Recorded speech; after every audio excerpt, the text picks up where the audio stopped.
కాంగ్రెస్ పార్టీకి లాయల్ ఉండడం తప్ప, మేము రేవంత్ రెడ్డికి లాయల్ ఉండడం తప్ప. మినిస్టర్ కదా మేడం, మా అమ్మ మినిస్టర్, మరేంది అదే మాకే తెలుస్తలేదు. మేమేం తప్పు చేసినాం అనేది మాకు తెలుస్తలేదు. మా మీద మర్డర్ అటెంప్ట్ అవుతున్నాయి. ఇప్పుడు మర్డర్ అటెంప్టే కదా ఇది. ఇప్పుడు ఆమె ఎందుకు వచ్చింది అంటే ఇప్పుడు అంటే మా అమ్మ ఇప్పుడు లేడీ కానిస్టేబుల్ వచ్చిందంటే, లేడీ ఎస్ఐఓ సిఐఓ ఆమె నాకు తెలియదు, వచ్చిందంటే మా అమ్మని అరెస్ట్ చేయడానికి వచ్చినట్ట, అంతేనా? గవర్నమెంట్ లో ఉన్నటువంటి ఒక మినిస్టర్ కదా మీ అమ్మ. మరి అదే అండి, అదే నాకు తెలియట్లేదు. మరి మీరే తెలుసుకోవాలి. ఎందుకంటే మరి టీఆర్ఎస్ వాళ్ళ మీద పడకుండా కాంగ్రెస్ వాళ్ళ మీద పడి మా మీద మా ఇంటి మా ఆడోళ్ళ మీద పడ్డానికి ఇప్పుడు ఆమె ఎందుకు వచ్చింది చెప్పండి, చెప్పట్లేదు కదా. ఆ టాస్క్ ఫోర్స్ వాళ్ళు ఇంతకు ముందు వచ్చి మా ఓఎస్డీని నిన్న టర్మినేట్ చేశారండి. టర్మినేట్ చేసినందుకు దానికి అడ్మినిస్ట్రేషన్ గ్రౌండ్స్లో అన్నారు. మాకు వాటికి ఏ ఎక్స్ప్లెనేషన్ ఏం ఇవ్వలేదు. ఆయన ఇక్కడ ఉన్నాడు అని చెప్పి వచ్చారు. ఆయన మా దగ్గర ఉన్నాడు, సరే ఉన్నాక తీసుకెళ్తా అని ఒక వారెంట్ ఏం లేకుండా ఆయన మఫ్తీలో వచ్చాడు పోలీసు. నేను ఎట్లా పంపిస్తాను వాడిని? పంపించలేం కదా. నేను అడిగాను టాస్క్ ఫోర్స్ ఏని, మీరు వారెంట్ తీసుకొని రండి, అవి నేను పంపిస్తాను అన్నాను. ఇగో ఇప్పుడు జూబ్లీ హిల్స్ వాళ్ళు వస్తున్నారు అని చెప్పి మాకు ఇన్ఫర్మేషన్ వచ్చింది. మినిస్టర్ గారు తీసుకెళ్ళిపోయారు. ఇప్పుడు వాళ్ళు ఎందుకు వచ్చిందో చెప్పండి. మీరు సుదీర్ఘకాలం మీడియా రాజకీయాల్లో ఆయన రాజకీయాలలో లేరండి. ఆయన ఆరోపణలు వాళ్ళు చెప్పాలండి. ఆరోపణ అనేది వాళ్ళు చెప్పాలి. వాడు రాజకీయాలలో లేడు. ఎక్కడన్నా వానికి ఒక పోస్ట్ ఉందా అని అడగండి. వానికి ఒక విజిటింగ్ కార్డ్ లేదు, వానికి ఒక లెటర్ హెడ్ లేదు, వాని సంతకము ఒక్క పేపర్ మీద ఉండదు. ఏ పేషీకి పోయినా కూడా ఏ పేషీల పేపర్ మీద సుమంత్ అనే సంతకం ఉండదు. సో అయినా కూడా టర్మినేట్ చేసినా కూడా మేమేం మాట్లాడలేదు. ఇదంతా తీసుకొచ్చి what are they doing, what are they trying to do? అంటే మీ అమ్మగారిని ఏమైనా టార్గెట్ చేసి? మా అమ్మగారిని టార్గెట్ చేస్తున్నారు కదండి. బీసీలు అనేమో రాహుల్ గాంధీ అరుస్తుంటే ఇక్కడ రెడ్లందరూ కలిసి బీసీలను మమ్మల్ని తొక్కుతున్నారు కదా.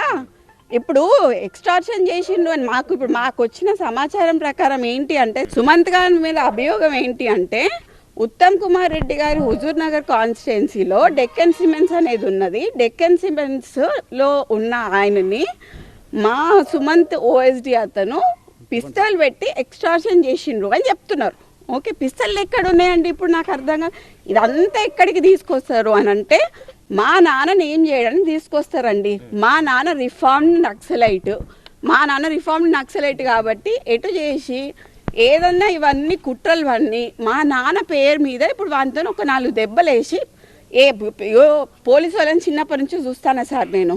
ఓకే, పోలీసు వాళ్ళు ఏం చేస్తారు, ప్లేన్ పేపర్ మీద సంతకం పెట్టించుకుంటారు, వాళ్ళు రాయాలనుకుని రాసుకుంటారు, లాకప్లు ఎత్తారు. మా అమ్మని కూడా వేసిండ్రు, మమ్మల్ని కూడా వేసిండ్రు. నేను పోయినా లాకప్లకి, మా నాన్న పోయిండు లాకప్లకి. ఇప్పుడు నా భయం ఏంటంటే మా నాన్నకి సెక్యూరిటీ లేదు.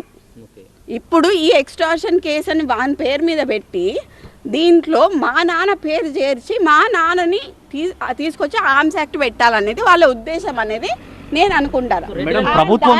దాంట్లో కూడా ఫర్ యువర్ కైండ్ ఇన్ఫర్మేషన్, మాకు వేం నరేందర్ రెడ్డి గారు చెప్పిన ప్రకారం ఏంటి అంటే, ఉత్తమ్ కుమార్ రెడ్డి గారు ఇచ్చారని చెప్పారు. మేము ఉత్తమ్ కుమార్ రెడ్డి గారితో మాట్లాడితే నేను అసలు ఇవ్వలేదు, ఒక కంప్లైంట్ కూడా రాయలేదు, నాకు కంప్లైంట్తో సంబంధం లేదని ఉత్తమ్ కుమార్ రెడ్డి గారు చెప్పారు. మీరు ఇప్పుడు ఇక్కడ నుంచి పోయి ఉత్తమ్ కుమార్ రెడ్డి గారి ఇంటికి పోయి మీరు క్లారిఫై చేసుకోండి, ఉత్తమ్ కుమార్ రెడ్డి గారితో క్లారిఫై చేసుకోండి ఏమన్నా కంప్లైంట్ ఇచ్చారా అని. ఎందుకంటే మాకైతే క్లారిఫై అయింది. ఉత్తమ్ కుమార్ రెడ్డి ఆబ్వియస్లీ వేం నరేందర్ రెడ్డి గారు ఉంటారు, కడియం శ్రీహరి గారు ఉంటారు, మాకు వరంగల్ అందరూ అదే కదండి. సీఎం ఇన్వాల్వ్మెంట్ కంపల్సరీ ఉంటుందండి. సీఎం ఇన్వాల్వ్మెంట్ లేకపోతే ఇదంతా ఎందుకు జరుగుతుంది? అదే సీఎం ఇన్వాల్వ్మెంట్ ఉంది కదా. ఎందుకు ఒక ఓఎస్డీ మీద ఇంత కక్ష కట్టాల్సిన అవసరం అయింది? ఒక బీసీ లేడీ మీద కక్ష కట్టాల్సిన అవసరం అయింది? ఒక క్రౌడ్ పుల్లర్ అండి. మై ఫాదర్ హీస్ మా నాన్న first MLC, unanimous MLC in the whole country అండి. కొండమురళి టీఆర్ఎస్ నుంచి నించున్నప్పుడు కాంగ్రెస్ వాడు కానీ బీజేపీ వాడు కానీ నామినేషన్ వేయలేదండి. That is my father. They are strong leaders అండి. వరంగల్లో ఇలా 5 నియోజకవర్గాలని ప్రభావితం చేసే కార్యకర్తల అదే అండి. అదెంత అంటే దుర్భిక్ష అనాలా ఏమనాలో కూడా అర్థం కావట్లేదు నాకు. ఇది చాలా దారుణమైన ఒక కక్షపూరితమైన చర్య. అది బీసీ లేడీ అండి, Padmashali lady, Munnuru Kapu lady. Target కొండ సురేఖ, టార్గెట్ కొండ మురళి అండి. టార్గెట్ కొండ సురేఖ, టార్గెట్ కొండ మురళి, వాళ్ళని దించాలి. కొండ మురళికి ఎందుకు ప్రొటెక్షన్ ఇవ్వాలి? ప్రొటెక్షన్ తీసేస్తున్నారు, బందోబస్తు తీసేసినారు. మొన్నటిదాకున్న బందోబస్తు ఎందుకు తీసేసినారు? ముఖ్య కార్యకర్త ఉన్న నవీన్ రాజ్ అనే ఆయన ఎవరైతే ఉన్నారో ఆయనకి గన్మెన్లు తీసేసినారు. కొండల రెడ్డి, తిరుపతి రెడ్డి వీళ్ళకి ఎందుకు అండి గన్మెన్లు? నేను అడుగుతా, రేవంత్ రెడ్డి అన్నదమ్ములకు ఎందుకు గన్మెన్లు? ఓఎస్డీగా మేము అందుకనే నిన్న టర్మినేట్ చేశారు. అది 4 days బ్యాక్ క్రితం ఇచ్చిన కంప్లైంట్ అండి. ఓకే, నిన్న టర్మినేషన్ చేశారు. 4 days బ్యాక్ ఇచ్చిన కంప్లైంట్కి నిన్న టర్మినేషన్ చేసినాక ఇవాళ ఎందుకు చేస్తున్నారు? మరి 4 days బ్యాక్ ఎందుకు తీసుకోలేదు? మీకు ఎఫ్ఐఆర్ ఏమన్నా వచ్చిందా 4 days బ్యాక్? రాలేదండి, మాకు అసలు రాలేదు. నేను అదే అడుగుతున్నా కదా, నాకు ఎఫ్ఐఆర్ కాపీ కావాలి. ఎందుకంటే నేను ఉత్తమ్ కుమార్ రెడ్డి గారికి ఫోన్ చేశాము, మేము అడిగాము. అడిగితే నేను డైరెక్ట్ చెప్పాడు, నేను అసలు రాలేదు, నేను అసలు ఒకదానికి కూడా నేను ఎక్కడ కంప్లైంట్ ఇవ్వలేదని ఆయన చెప్పాడు. నిన్న సుమంత్ను టెర్మినేట్ చేస్తున్నట్టుగా మెంబర్ సెక్రటరీ ఆఫ్ పీసీబీ ఒక లేఖను విడుదల చేశారు, ఆర్డర్ కూడా ఇచ్చారు. సో దానికన్నా ముందు మీకు ఏమైనా వివరాలు ఇచ్చారా అసలు దీనికోసం మినిస్టర్ గారికి? కానీ ఏం జరిగింది అని అంటే, యాక్చువల్లీ మాకు మా ఎండోమెంట్ శాఖలో ఒక టెండర్ పడిందండి. ఆ టెండర్ ఏం చేశారు, మంత్రి గారికి తెలియకుండా పొంగులేటి గారు వాళ్ళకి కావాల్సిన వాళ్ళకి ఇచ్చుకున్నారు టెండర్. సో దాంట్లో మా వాళ్ళు కూడా టెండర్ వేసిన దాంట్లో ఏమైంది, ఫిజికల్ బిడ్ ఓపెన్ చేసినప్పుడు మా వాళ్ళకి వచ్చింది. దాంట్లో వాళ్ళ పొంగులేటి ఫోన్ చేసి మా అమ్మకి విత్డ్రా చేసుకోమని అడిగాడు.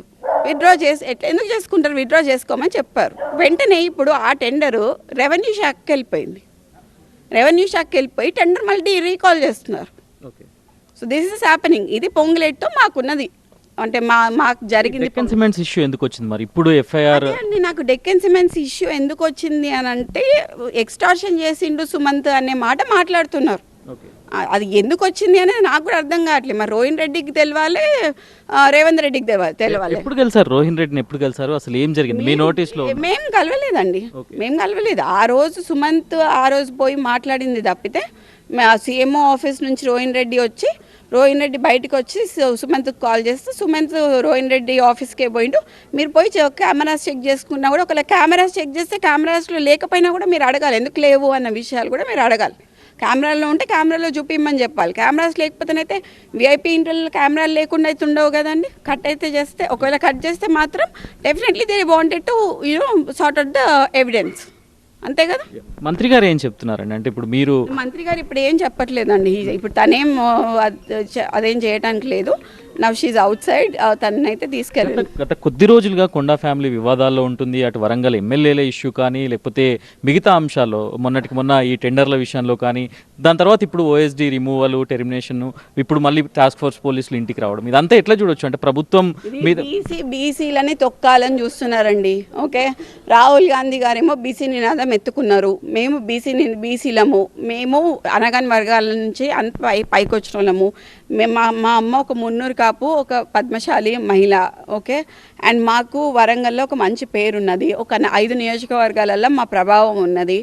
మేము ప్రభావం చేసి మొన్నటిసారి 5 నియోజకవర్గాలు గెలిపించుకున్నాము. అటుపై ఝాన్సీ రెడ్డి గారి దాంట్లో ఎర్రబెల్లి దగ్గర దాంట్లోకి పోయి కూడా యశస్విని రెడ్డి గారిని గెలిపించుకోవడం జరిగింది.